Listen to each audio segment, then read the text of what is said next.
Nous allons commencer. Bonjour à toutes, bonjour à tous. Bonjour. Et bienvenue au laboratoire de physique théorique et modèles statistiques. Alors nous sommes ici des théoriciens, comme le nom du laboratoire vous l'indique. Physique théorique, c'est la branche de la physique qui invente les théories, qui essaye de les comprendre et qui essaye de voir en quoi elles sont utiles pour prédire les phénomènes naturels, parce que la physique reste une science expérimentale. Et plus spécifiquement, nous faisons de la physique statistique. Alors je vais essayer de vous convaincre que c'est une science qui crée des liens. Et pour ce faire, elle utilise des outils qui lui sont propres, que de façon un peu impropre, on pourrait appeler les mathématiques de l'aléatoire. Le but de la physique statistique, c'est d'expliquer le comportement macroscopique, le comportement à grande échelle, à partir des lois microscopiques, des forces à petite échelle, entre les petits objets, entre les atomes par exemple, les molécules, voire entre les particules, à une échelle encore plus petite. Alors, la question se pose sous différentes formes, et en particulier hors de l'équilibre, c'est-à-dire lorsqu'on ne laisse pas le système relaxer tel qu'il le souhaiterait, lorsqu'on le soumet à des contraintes permanentes, à des forces, on le perturbe. C'est très intéressant à étudier du point de vue physique. Les domaines d'application de ces idées-là sont de plusieurs ordres. Il y a d'une part les domaines traditionnels. Alors j'ai mentionné ici la physique des liquides, la physique des solides, sens un petit peu lâche, ou des plasmas. Donc on s'intéresse aux différents états de la matière, mais aussi à des états plus exotiques, comme par exemple la matière molle. Plus récemment, la physique statistique s'est aussi intéressée à des sujets un peu nouveaux. J'en ai mentionné quelques-uns ici. À commencer par différents types de réseaux. Alors d'abord des réseaux physiques, des réseaux à petite échelle comme ceux qui se trouvent dans votre cerveau, les réseaux de neurones pour commencer, ou d'autres types de réseaux physiques comme Internet, physique dans le sens où il y a vraiment des câbles qui relient les machines entre elles, mais également à des réseaux virtuels, des réseaux non physiques, comme les réseaux sociaux, que vous connaissez bien, et d'autres types de réseaux comme le web, à ne pas confondre avec Internet, puisque là c'est plutôt aux pages qu'on s'intéresse et non pas aux connexions physiques entre les machines elles-mêmes. Une autre interface importante qui est développée, c'est celle qui concerne le monde du vivant. Vous aurez quelques exemples de ces sujets-là aujourd'hui. J'ai mentionné ici aussi tout ce qui est relatif à l'informatique, au traitement du signal, finalement comment est-ce qu'on peut proposer des idées qui permettent d'améliorer les algorithmes existants, de faire moins d'erreurs en particulier, de savoir résoudre des cas plus difficiles où les idées existantes, les algorithmes existants sont inopérants. Et également, de façon assez naturelle, les travaux débouchent sur des applications on peut dire, en socio-physique et dans le monde de l'économie et également de la finance. Alors, ce qu'on voit poindre, c'est finalement, vu cette grande diversité de domaines d'application possibles, on commence à se dire que, finalement, peu importe à quel type d'objet individuel on s'intéresse, finalement, ce qui est important, c'est que ces objets, ces agents, on va dire, interagissent de façon forte, et surtout qu'il y en ait beaucoup. C'est ça qui nous sauve, finalement, qui nous permet de ne pas nous intéresser de façon trop fine à leur individualité.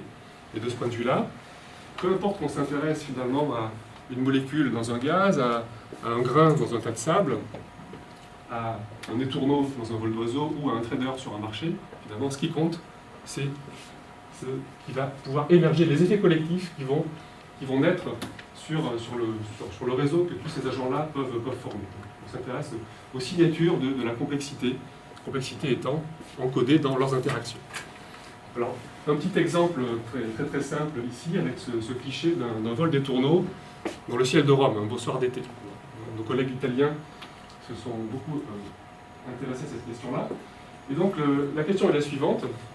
En partant de la constatation qu'il y a quand même un comportement à grande échelle, un comportement collectif qui a l'air extrêmement intelligent, il y a une dynamique qui est extrêmement coopérative, les oiseaux se suivent dans un mouvement assez beau mais assez complexe, et surtout un mouvement très efficace, c'est-à-dire qui a l'air d'avoir été optimisé dans un certain sens pour répondre à des attaques de prédateurs.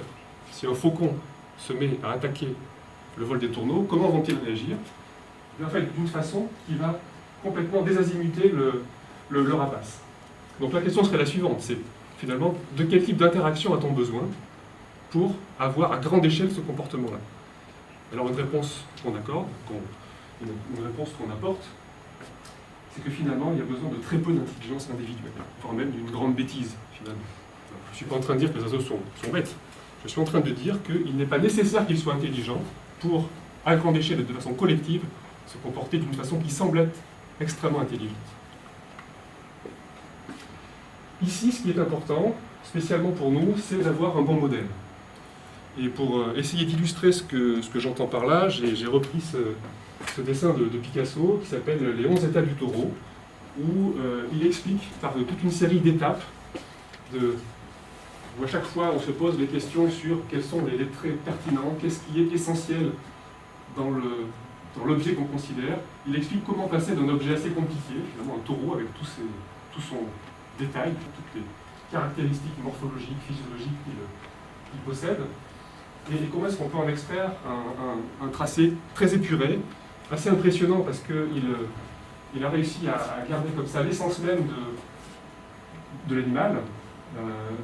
Donc, comment est-ce que, par toute cette série de réflexions et d'étapes intermédiaires, on en arrive à cette épure. Ça sera finalement le modèle qui nous intéresse.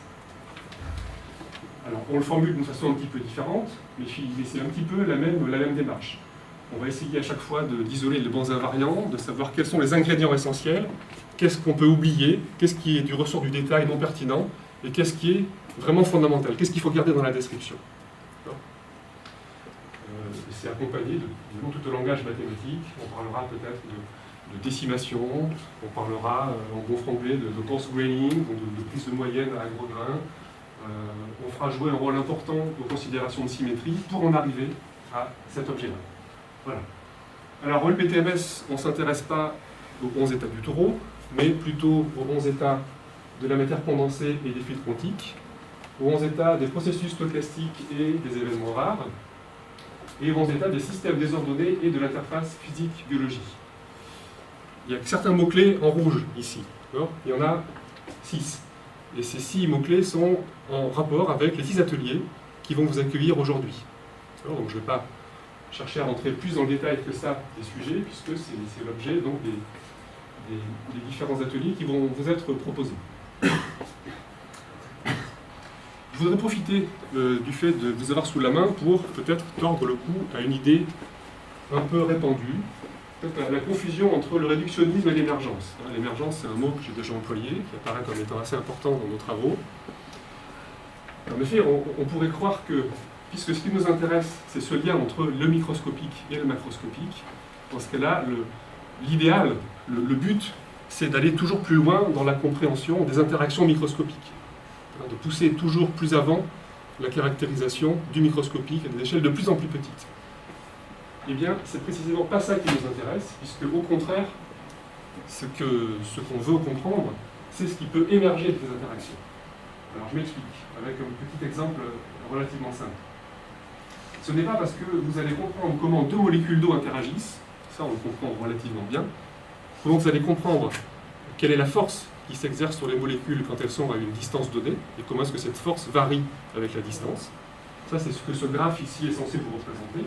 À très courte distance, les molécules ne vont pas vouloir être mises trop proches l'une de l'autre, puis à plus grande distance, par différents types de mécanismes d'interaction, elles vont s'attirer. C'est en gros ce que c'est un petit peu le comportement d'une bille qu'on lâcherait dans ce potentiel. Elle aurait tendance à se loger ici, ce qui signe en quelque sorte la distance préférentielle à laquelle 2 molécules d'eau veulent se trouver. Bon. Donc ce n'est pas parce que vous connaissez ça que vous allez comprendre pourquoi l'eau existe sous différentes phases, pourquoi est-ce que à pression ambiante et à une température de 0,1 degré Celsius, l'eau est liquide, et pourquoi, par une infime variation de température, en restant à la même pression, pourquoi est-ce que l'eau va devenir un solide.